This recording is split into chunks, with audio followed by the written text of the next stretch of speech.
Pessoal, continuando o nosso curso de UML, apresentamos para você os conceitos iniciais a respeito do diagrama de classes.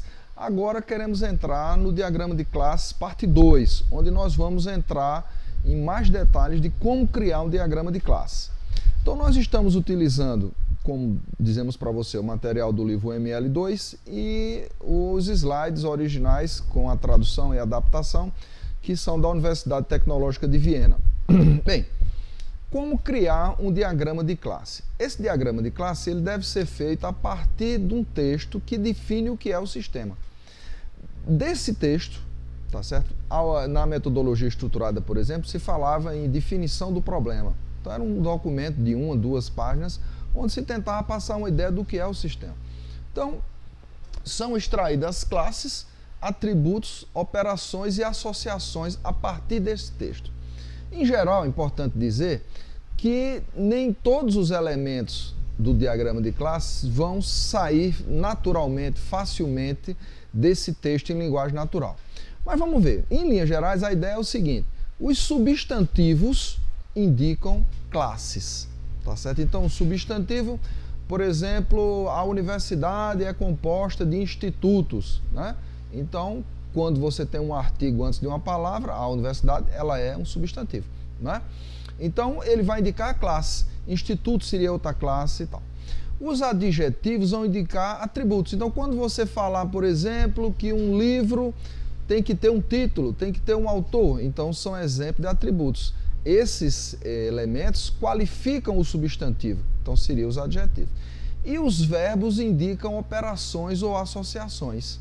Tá certo? Então, de repente, cadastrar livro seria um método, uma operação específica de uma classe livro. Tá certo? Usuário, emprestar, devolver, né, seriam operações específicas por esse verbo aí.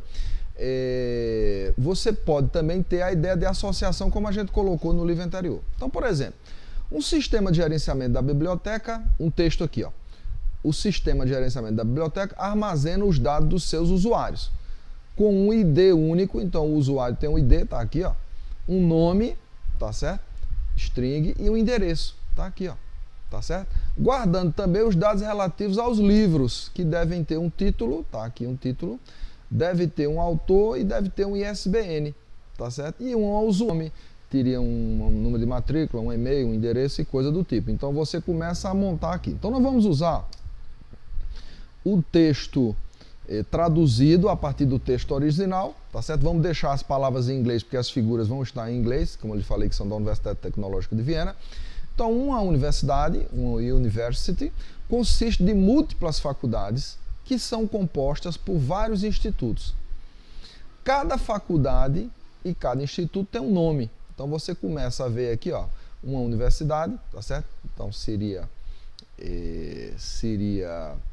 uma classe, tá certo? Instituto, faculdade seria outra classe, né?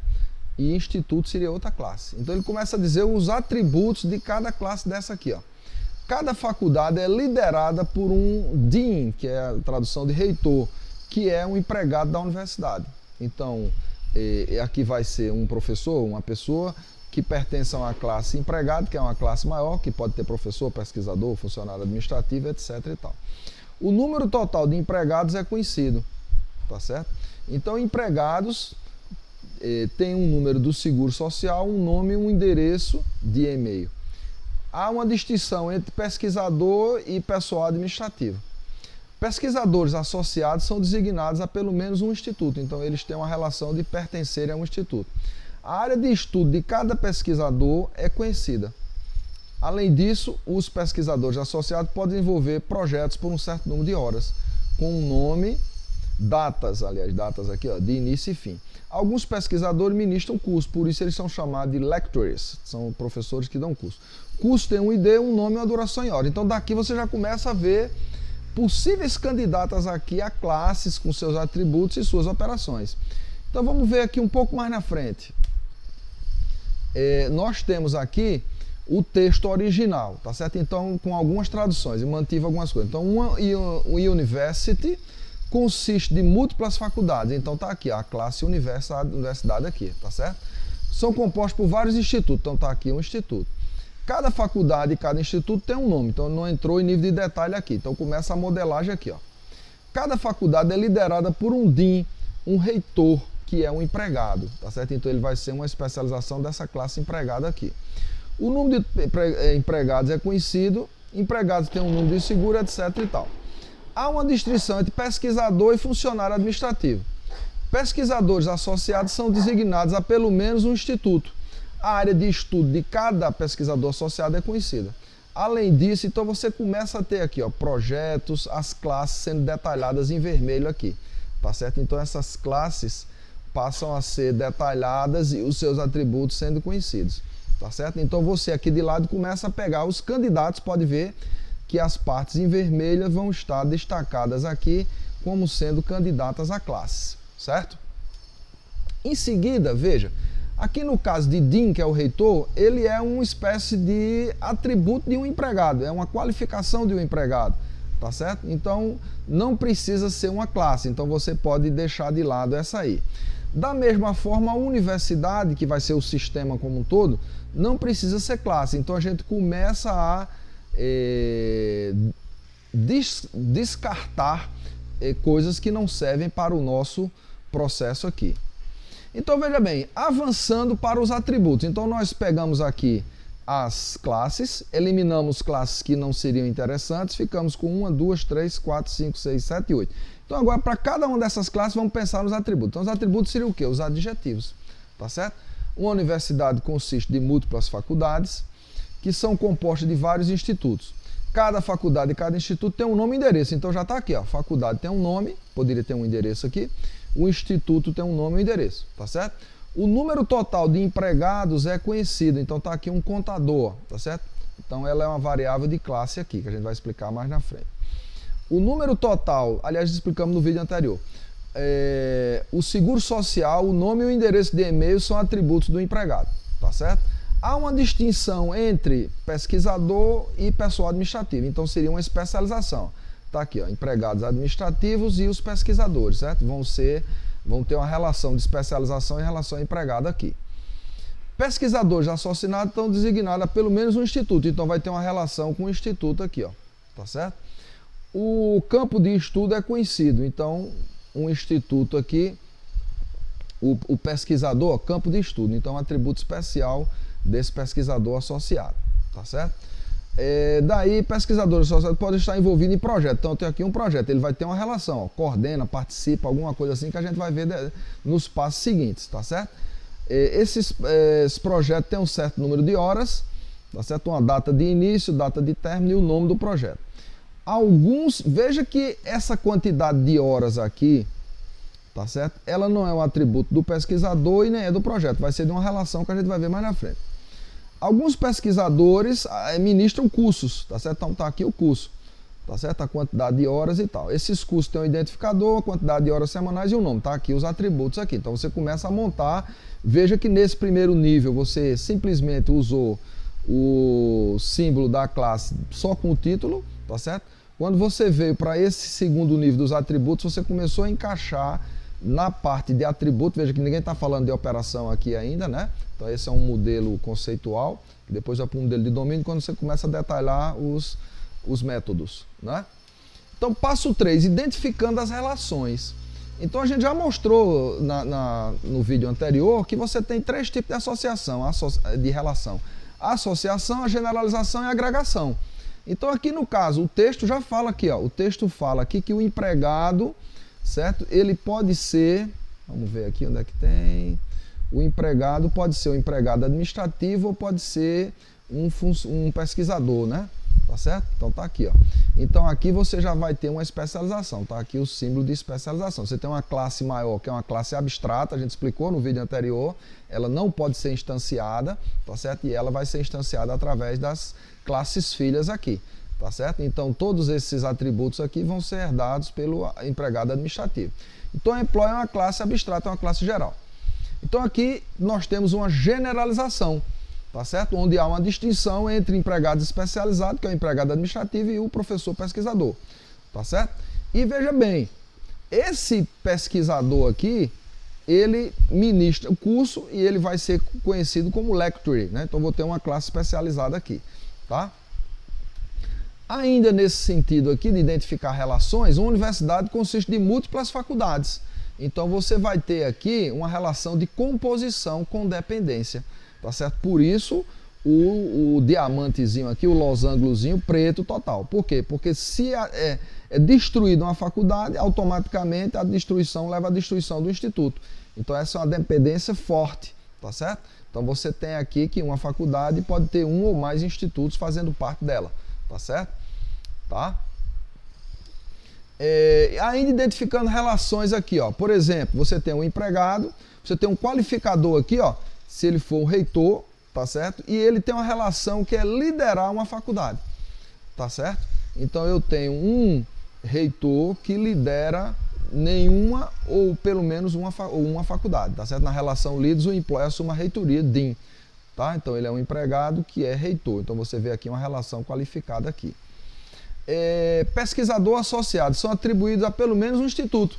Então eu tenho aqui o seguinte, um pesquisador associado que tem um campo de estudo, ele pode estar associado a um ou mais institutos. Pelo menos um, quer dizer, no mínimo um. Então começa com um aqui, ó, tá? E um instituto pode ter um ou vários pesquisadores associados aqui, tá certo? Então aqui os atributos específicos. Então a agregação, veja que aqui é o seguinte, se o instituto deixar de existir, o pesquisador continua existindo, então ele não é destruído, tá certo? Então ele não é destruído, então essa relação aqui é uma relação mais fraca, tá certo? Então é aquela história da composição e da agregação, tá? Então essa relação aqui, veja que o diamante aqui está abertinho, e então ele faz parte, mas existe independentemente do outro, tá? Explicamos isso no vídeo passado. Identificando as relações, parte 5 de 6. Os pesquisadores associados podem estar envolvidos com projetos, né? Então, olha, um pesquisador, ele pode ter um ou mais projetos, tá certo? Aliás, um ou mais pesquisadores pode estar envolvido em 0 ou mais projetos, tá? Então aqui ele pode ou não, mas a partir do momento que ele estiver envolvido, ele pode ter vários. Então um projeto pode ter um ou vários pesquisadores envolvidos. Se ele ensina uma disciplina, ele é lecturer, tá certo? E aqui nós temos uma relação associativa, que é participação, que diz a quantidade de horas que eu falei no item anterior, tá certo? Então aqui a gente guarda os dados da relação entre pesquisador associado e projeto na classe associativa participação, porque não pertence nem a um nem a outro que estão envolvidos, e sim é uma entidade à parte, tá certo? A classe participation pode armazenar o número de horas alocadas em cada projeto para cada pesquisador, tá ok? Identificando relações 6 de 6, alguns pesquisadores ministram cursos, tá certo? Então eu tenho aqui o lecturer, é uma especialização de pesquisador associado, e ele pode ensinar um ou vários cursos, tá certo? E um curso pode ter mais de um professores também, tá? Responsáveis. Então você pode dividir com 2, com 3, com mais de um professor aqui. Então mostra aqui essa relação que está estabelecendo as relações a partir do texto original que nós tivemos lá. Então esse diagrama de classe completo seria esse aqui. Então você compôs os itens anteriores e montou aqui. Então você tem uma classe abstrata, empregado, que se especializa em empregados administrativos e pesquisadores associados. Esse empregado aqui, ele tem uma relação especial, se ele for um reitor, ele lidera essa faculdade, tá certo? O instituto faz parte fortemente aqui da faculdade, tá certo? Um instituto pode ter uma ou mais faculdades, tá? Esse pesquisador aqui, ele tem uma relação aqui de N para N com o instituto, então o instituto tem vários pesquisadores, um ou mais, né? E um pesquisador pode fazer parte de mais de um instituto aqui, tá? Se esse pesquisador ministra cursos, ele é chamado lecturer, né? Que é uma especialização aqui do pesquisador associado, tá certo? Então você tem a relação teach, que ensina, tá? E ele faz isso aqui. E nós temos aqui o pesquisador associado que participa do projeto, a classe associativa Participation, tá certo? Então você tem aqui o diagrama de classe relativo àquele problema da universidade completo. Ah, professor, posso colocar mais? Pode, você tem, aí isso aqui é uma visão. Cada desenvolvedor pode detalhar, criar outras questões aqui, fazer de forma diferente, isso não tem problema, então faz parte. E aí depois nós vamos analisar se a sua visão, a sua implementação, a sua proposta é melhor do que a outra. Bem, dicas para um bom diagrama de classes, né? Então, a organização do diagrama conceitual de classe. Então, ao especificar um diagrama de classe, é conveniente levar em conta o seguinte. Primeiro, ele tem que ter um nome capaz de comunicar o seu propósito, né? Então, o diagrama de classe da universidade. Então, você vai chamar de quê aqui? Distribua seus elementos para minimizar o cruzamento de linhas. Então, você vê que aqui o cruzamento de linha está mínimo. Se você colocasse essa faculdade do outro lado, ó, ia ter problema aqui. Então, você tenta fazer essa arrumação. Outra coisa importante, você não vai ter a versão final, ótima, definitiva, perfeita, de primeira. Então isso é um processo de refinamento. É um processo iterativo, que vai e vem, você vai refinando e você vai arrumando os demais artefatos.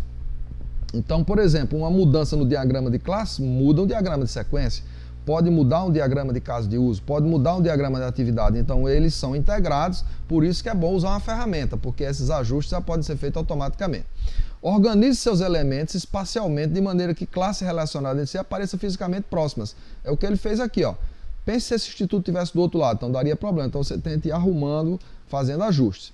4. Use notas explicativas e cores para indicar visualmente e chamar a atenção para características importantes do seu diagrama. Então você poderia aqui ter cores diferentes, poderia ter uma nota, aquele tracejadozinho com uma notinha com a ponta dobrada para fazer observações, isso faz parte, tá? Bem, alguns exemplos aqui de diagrama de classes, tá certo? Ó, por exemplo, eu tenho aqui um diagrama de classe aqui de um sistema de vendas, tá certo? Então eu tenho uma pessoa, tá certo? O cliente é uma especialização aqui de pessoa. Esse cliente pode fazer 0 ou vários pedidos, tá certo? Esse pedido pode ter 0 ou mais de um vendedor. O vendedor é uma especialização de funcionário, tá certo? Esse funcionário tem uma especialização que é o caixa. Esse caixa registra, né? Poderia ter um nome dessa relação aqui, ó. 0 ou mais pagamentos, tá certo? E esse pagamento está associado a um pedido, tá? E aqui o pedido ele tem os itens pedidos, né? Um ou mais. Então um pedido tem pelo menos um produto e pode ter 10, 20, 12 mil, tá certo?